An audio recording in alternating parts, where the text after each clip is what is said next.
Hello everyone. आज का हमारा टॉपिक है refraction of light. Refraction of light क्या होता है जी?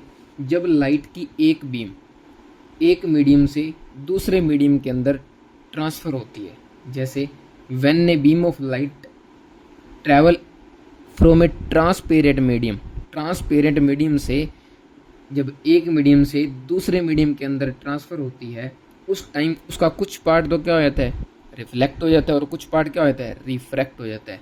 अब देखो, रिफ्लेक्शन तो हमने पढ़ा था कि इंसिडेंट रे नॉर्मल के साथ जितने डिग्री का एंगल बनाएगी, जिस एंगल से वो आएगी उसी एंगल से वापस चली जाएगी। ये हमने पढ़ा था रिफ्लेक्शन के केस के अंदर। लेकिन यहाँ क्या होगा, यहाँ इंसिडेंट रे का कुछ पार्ट तो रिफ्लेक्ट हो जाएगा, लेकिन कुछ पार्ट इसका क्या हो जाएगा, एक मीडियम से दूसरे मीडियम के अंदर ट्रांसफ़र हो जाएगा। उसको हम बोलते हैं रिफ्रैक्शन। ये हमारी इंसिडेंट रे थी, ये हमारी रिफ्रैक्टेड रे थी, और ये हमारी रिफ्लेक्टेड रे थी। ठीक है ना जी। अब इसमें एक में रेयर मीडियम होता है, एक डेंसर मीडियम होता है। एक का रिफ्रैक्टिव इंडेक्स μ1 हमने मान लिया, एक का रिफ्रैक्टिव इंडेक्स हमने μ2 मान लिया। और रिफ्रैक्टिव इंडेक्स क्या होता है, इसका जो लिंक है वो मैं आपके डिस्क्रिप्शन में डाल दूंगा, वहाँ से आपने चेक कर लेना है। इसके ऊपर एक डिटेल से बढ़िया वीडियो बनाई हुई है, आप वहाँ से चेक कर सकते हो। ठीक है, तो रेयर मीडियम हो गया और ये डेंसर मीडियम हो गया। अब देखो, लाइट इंसिडेंट रे आई, ट्रांसपेरेंट मीडियम पे स्ट्राइक की, जिस एंगल से आई उस एंगल से उसका कुछ पार्ट तो रिफ्लेक्ट हो जाएगा, लेकिन कुछ पार्ट क्या हो जाएगा, रिफ्रैक्ट हो जाएगा। ये एंगल इंसिडेंट था आई, ये हमने रिफ्रैक्टेड एंगल बोल दिया आर। तो इंसिडेंट एंगल आई और रिफ्लेक्टेड एंगल आर इक्वल इस केस के अंदर नहीं होंगे। आई और आर ये वाले रिफ्लेक्टेड वाला एंगल और इंसिडेंट रे वाला एंगल रिफ्लेक्शन के केस के अंदर दोनों आपस में क्या हुआ करते थे, इक्वल हुआ करते थे, लेकिन यहाँ वो इक्वल नहीं होंगे। अब यहाँ क्या कहोगे, सर एक रेयर मीडियम एक डेंसर मीडियम, तो ये रे ऑफ लाइट आई जानी चाहिए थी यहाँ कहीं सीधी, लेकिन ये क्या हुई, सर ये यहाँ जानी चाहिए थी, लेकिन ऐसे जाने की बजाय ये क्या होगी, बेंड टूवर्ड दी नॉर्मल होगी। अभी बेंड टूवर्ड दी नॉर्मल क्यों हुई, ये भी जो रिफ्रैक्टिव इंडेक्स वाला केस हमने किया था, मैंने बोला ना आपको रिफ्रैक्टिव इंडेक्स वाला जो टॉपिक है उसके अंदर ये चीज़ भी डिस्कस की हुई है, आपने वो वाली वीडियो जाके देख लेनी है। ठीक है ना जी। तो रिफ्रैक्शन हमने समझ लिया। अब जैसे हमने रिफ्लेक्शन के लॉज पढ़े थे, इसी तरीके से हम लॉज पढ़ेंगे किसके, रिफ्रैक्शन के। तो लॉज ऑफ रिफ्लेक्शन के अंदर सबसे पहला लॉज आता है क्या, when light goes from one medium to another the frequency of light and phase of light do not change, however the velocity and wavelength of light changes. कहता कि अगर आप एक मीडियम से दूसरे मीडियम में जब ट्रैवल करोगे तो उस टाइम पे लाइट जो है, लाइट की जो फ्रीक्वेंसी है वो कभी भी चेंज नहीं होगी, ना ही लाइट का फेज चेंज होगा।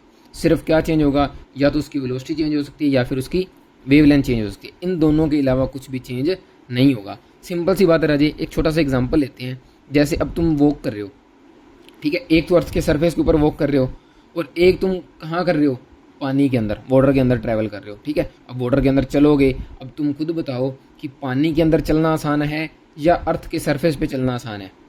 अर्थ के सरफेस पे चलना आसान है ना। अगर अर्थ के सरफेस पे चलना आसान है, इसका मतलब जो वेलोसिटी है तुम्हारी वो मीडियम के रिस्पेक्ट में क्या हो रही है, चेंज हो रही है। मीडियम के रिस्पेक्ट में क्या हो रही है, चेंज हो रही है। क्यों, क्योंकि एयर के अंदर मीडियम एयर हो गया और वाटर वाले केस के अंदर मीडियम क्या होगा, वाटर हो गया, और दोनों मीडियम अलग अलग हुए तो हमारी वेलोसिटी क्या हो रही है, चेंज हो रही है। ठीक है राजे। अच्छा, next, the incident ray, reflected ray and normal all lies in same plane. ये हमने उस केस में पढ़ा था कि जो इंसिडेंट रे होती है, जो नॉर्मल होती है और जो रिफ्लेक्टेड होती है, ये तीनों की तीनों क्या करती हैं, सेम प्लेन के अंदर लाई करती हैं। ठीक है, तो इंसिडेंट, नॉर्मल और रिफ्लेक्टेड ये तीनों की तीनों क्या करेंगी, सेम प्लेन के अंदर लाई करेंगी। ठीक है ना जी। इसके बाद हमारा जो नेक्स्ट लॉ था वो क्या कहता था, the product of refractive index and sine of angle of incidence and refraction at a point in medium is constant. क्या कहता कि जो रिफ्रैक्टिव इंडेक्स होता है उसका प्रोडक्ट किसके साथ, उसी के एंगल आई के साथ, और साथ में क्या लगा देना, साइन। तो मतलब product of mu refractive index and sine of angle वो हमेशा क्या रहेगा, कांस्टेंट रहेगा। अब देखो, अभी अभी मैंने पढ़ा था कि दो मीडियम है। देखो यहाँ देखते हैं हम, जैसे अभी हम ये केस पढ़ गए हैं ना कि ये इंसिडेंट रे आई, ये हमारी नॉर्मल थी, तो इसने यहाँ एंगल बनाया आई, यहाँ से कुछ पार्ट इसका रिफ्लेक्ट हो जाएगा और कुछ रिफ्रैक्ट हो जाएगा। ये एंगल था आर, ये हमारा मीडियम μ1 हो गया और ये हमारा मीडियम μ2 हो गया। अच्छा, इसके बाद क्या कहोगे, सर ये वाला एंगल तो हमारा आर था, ये आई था, ये मीडियम μ1 है, ये मीडियम μ2 है। अब मैं कहूँ इस पी पॉइंट की बात कर रहा हूँ, चलो ओ पॉइंट नाम देते हैं।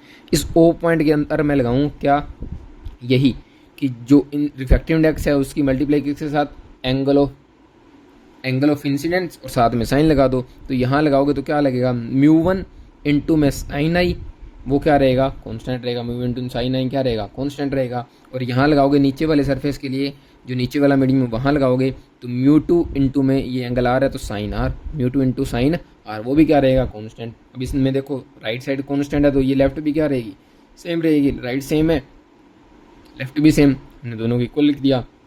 इक्वल लिखने के बाद क्या किया, यहाँ μ2 मल्टीप्लाई, यहाँ μ1 मल्टीप्लाई में वहाँ जाके डिवाइड हो जाएगा तो μ2 बाई μ1 आएगा, और इधर साइन आर मल्टीप्लाई में उधर जाके डिवाइड, तो sine i by sine r. और इसी को हम बोलते हैं क्या, स्नेल्स लॉ। क्या बोलते हैं राजे, स्नेल्स लॉ। ठीक है, तो रिफ्रैक्शन वाले टॉपिक के में इतना ही। नेक्स्ट हम डिस्कस करेंगे कि किस तरह से एक ग्लास स्लैब के अंदर रिफ्रैक्शन होती है, एक साइड से होती है, दो साइड से होती है, वो सारी की सारी बातें डिस्कस करेंगे लेकिन नेक्स्ट टॉपिक के अंदर। तब तक के लिए बाय बाय, थैंक यू।